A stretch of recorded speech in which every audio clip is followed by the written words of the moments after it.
les traîtres, ça fait quand même quelques années, mine de rien, ça fait 4 années, enfin ça fait 4 années que c'est diffusé, mais il y a déjà eu 6 saisons.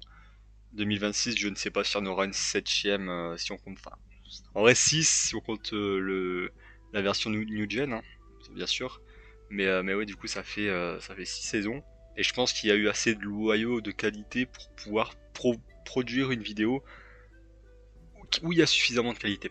Et c'est du coup l'objectif de cette vidéo. Alors, on va commencer avec, pas directement le top 8, mais les quelques mentions honorables que j'ai à vous présenter. Donc voici mes petites mentions honorables. Tout d'abord, Carla Lazari, qui a fait la saison 3 des Traîtres. Elle est partie relativement tôt, ce qui fait que c'est pour cela qu'elle est en mention honorable, parce qu'elle n'a pas prouvé assez de choses. Mais ce que j'aimais bien avec Carla, c'est qu'elle était pas forcément, elle suivait pas forcément le groupe. Elle avait ses convictions, elle avait ses motivations, et elle les suivait.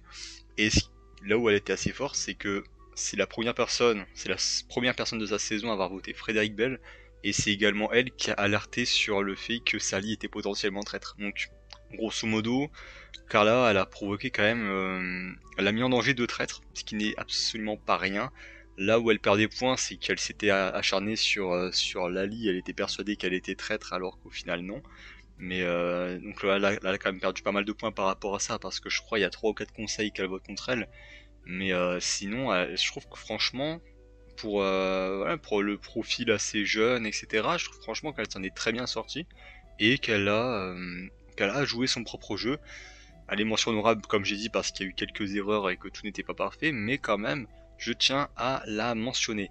Ensuite, Vincent Cespedes, alors, de souvenir, c'était un peu un loser des traîtres, mais en vrai, je trouve qu'il était assez intéressant dans le sens où je crois qu'il était quand même pas mal sur les codes de Andy, si je dis pas de conneries. Et au final, il a pas voté Andy. Je trouve que même si il y avait des propos, il me semble un petit peu, voilà, un petit peu lourdingue, voilà, où il était des fois un petit peu à côté de la plaque. Et bien quand même, il contribue à l'élimination de deux traîtres. Et ouais, en vrai, je trouve quand même qu'il mettait son jeu au service des loyaux.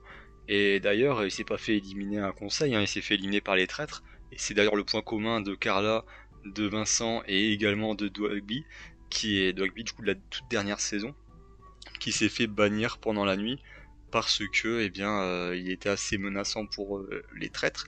Lui aussi, bon en vrai le truc c'est que Dwagby il a proposé beaucoup de noms, mais bah, dans les noms, mine de rien, il y avait quand même quelques personnes qui étaient réellement traîtres, c'est-à-dire Fabien Olicard, c'est-à-dire Camissaire. Donc ça fait deux personnes, et en vrai, il était plutôt bien parti, honnêtement, et ouais, moi j'aurais bien voulu qu'il reste un peu plus longtemps, mais j'aurais bien voulu qu'il soit converti en traître aussi. Ça, c'était quelque chose, alors ça, je pense que ça aurait pu être vraiment intéressant, et peut-être que ça aurait sauvé les traîtres sur la saison 5. Mais ouais, Dwagby, franchement, moi, mention honorable. Je suis même surpris parce que de base, je pensais le mettre dans le top 8, mais c'est vrai que dans les autres saisons, il y a quand même des bons loyaux, et bah, me devais d'en parler là maintenant. Alors, tout d'abord, la huitième position, j'ai mis Stomy Bugsy de la saison 3. Alors en vrai, moi j'aimais bien déjà tout d'abord sa relation avec Sally. Les deux, ils étaient un petit peu, on va dire qu'ils s'entendaient très bien. Et Stomy, à la fin, il se rend compte que Sally, elle est traître. Donc c'est un petit peu compliqué pour lui, la situation. Et en vrai, je trouve quand même qu'il a bien mené les loyaux sur la saison 3. Et je trouve que les loyaux en saison 3 ont été assez pertinents. Bien qu'il n'ait pas gagné, mais je trouve qu'il y a une bonne partie de la saison où ils se sont bien sortis, où ils ont fait des bons choix, des bonnes propositions. Et Stomy, je trouve qu'il a été assez meneur dans cette dynamique-là. Donc ouais, moi Stomy, je le mets en huitième. J'hésitais honnêtement à ce qu'il soit mention honorable, mais je trouve qu'il fait pas une mauvaise saison, honnêtement, et il n'a pas à rougir de son parcours. Il se fait éliminer juste avant la finale. Et voilà, il va quand même assez loin, et d'ailleurs, il se fait éliminer parce que je crois que c'est Arthur qui a balancé le fait que c'était un loyal. Donc en fait, il était cramé. Arthur a dit qu'il était loyal, donc du coup les traîtres, ils étaient obligés de l'éliminer à ce moment-là. Mais sinon, ouais, Stomy aurait pu arriver en finale et aurait pu changer le cours du jeu. C'est-à-dire que si Arthur n'avait pas fait le con, peut-être que les loyaux auraient remporté la saison en saison 3. Mais en vrai, c'était vraiment pas loin. Je pense que c'est vraiment dans la saison 3, avec du coup la dernière saison où les loyaux ils ont été vraiment bons. Sinon, c'est un petit peu plus compliqué. Septième position, j'ai mis Raquel Garrido en saison 4. Alors, déjà, moi, je trouve qu'elle avait deux gros points forts. Pour elle, en vrai, c'est tout d'abord, bah, déjà, elle parle très bien. Voilà, c'est une politicienne, hein. C'est comme Marlène Schiappa, c'est comme même Sally en vrai qui était avocate. Donc, franchement, elle s'en sort, voilà, elle s'en sortait très bien en termes oratoires. Déjà, ça, c'est un gros point de son côté. Et le deuxième point, c'est que c'est la seule personne à avoir refusé l'invitation des traîtres de les rejoindre. Alors peut-être que ça a été poussé, je crois que c'était Francis Huster qui avait quand même pas mal poussé Raquel Garrido dans ses retranchements, donc ça l'a conduit davantage à rester loyale, mais peut-être qu'elle le serait restée réellement parce que elle est, enfin voilà, je vais pas faire un cours de politique, mais au niveau politique, je crois qu'elle était considérée comme une traître de son parti, donc voilà, elle avait pas envie de revivre cette situation de traître, et elle est restée loyale, ce qui est tout à son honneur. En vrai, c'est quand même ça a fait gagner un tour aux loyaux notamment. Après, bon, ça l'a condamné très clairement, et ce qui fait qu'elle est que septième, c'est que ça l'a condamné à un moment donné assez rapidement après. Mais sinon, franchement, moi, Raquel Garrido, bah, voilà, j'étais quand même agréablement surpris. Je trouve qu'elle s'en est relativement bien sortie, malgré qu'elle soit ciblée assez rapidement. Elle a réussi à passer entre les mailles du filet et à faire une saison tout à fait correcte. Et d'ailleurs, en étant la seule personne en refusant l'invitation des traîtres. Sixième, j'ai mis Théo Fernandez, qui a gagné la saison 5. Alors je l'ai pas mis, enfin c'est le seul, enfin c'est un des seuls qui a vraiment gagné un des seuls loyaux qui a gagné qui a gagné une saison des traîtres, ce qui n'est pas rien et ce qui le met à son avantage. Ce que j'aime bien avec Théo Fernandez aussi, c'est qu'il est quand même pas mal dans l'enquête. Il a proposé des choses, certes il s'est trompé, mais en vrai, au moins il a tenté des choses. Il y a des gens qui ont gagné les traites sans jamais rien tenter. Pas dans cette saison-là, mais dans la version New Gen, il y a quand même quelques loyaux qui ont remporté la version New Gen alors qu'ils étaient pas très bons et qu'on leur a un petit peu bâché le travail. Théo Fernandez, il a proposé des choses. Des fois, c'était pas pertinent. Des fois, ça, c'est intéressant, mais voilà, c'était pas la vraie situation. Et des fois, c'était plutôt bien sorti. Je peux pas le mettre plus haut parce qu'il y a quand même trop d'erreurs, notamment sur Marcus, notamment sur Olivier, notamment sur Anaïs. Mais au final, en vrai, il se débrouillait bien pour se faire passer pour un bon loyal.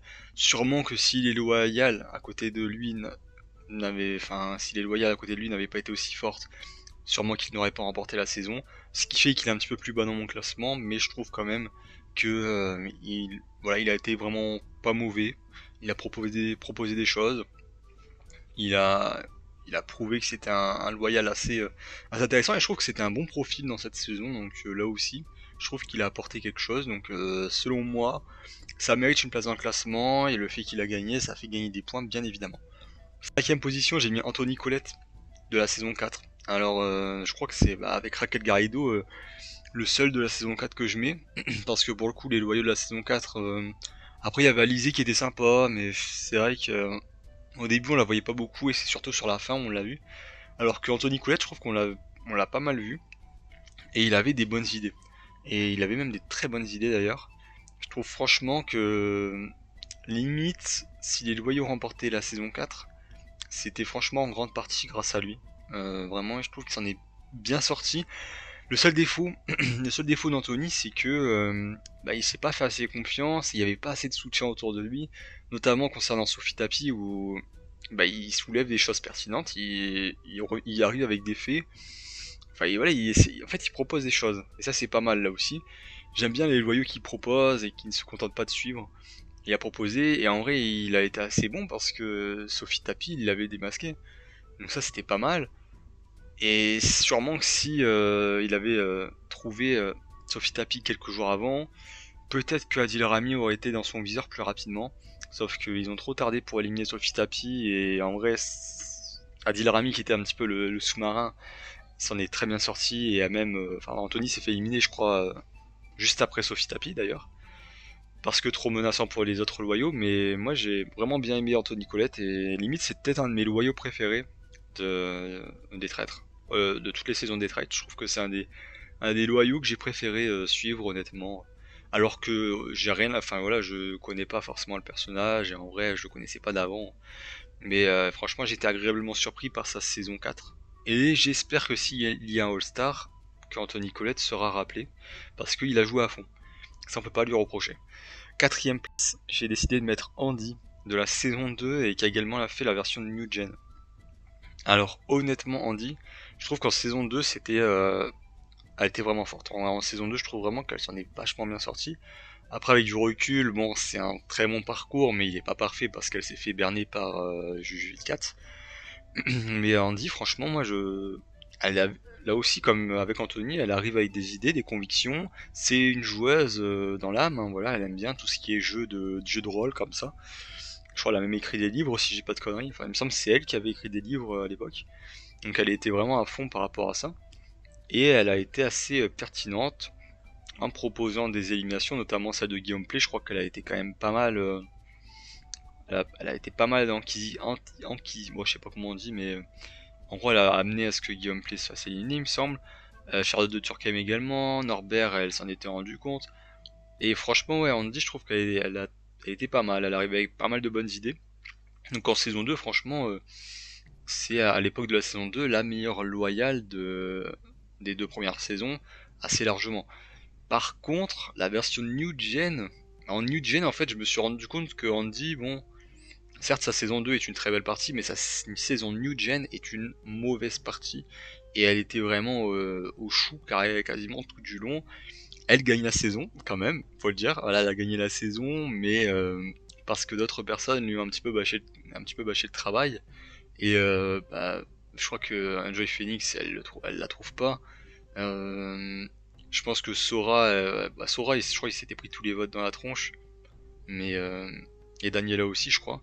Mais ouais, enfin, elle était pas exceptionnelle du tout en saison New Gen. Et c'est là que tu te rends compte qu'au final, bah, peut-être qu'elle a eu un. Enfin, je sais pas si c'était de la chance qu'elle a eu en saison 2 ou si juste elle a mal joué sa saison New Gen, mais il y a vraiment un gap de niveau et pour le coup, moi, c'est vraiment sa saison 2 que je vais retenir et qui fait qu'elle est en quatrième position parce que si c'était que la New Gen, elle ne serait pas dans le classement, sûrement.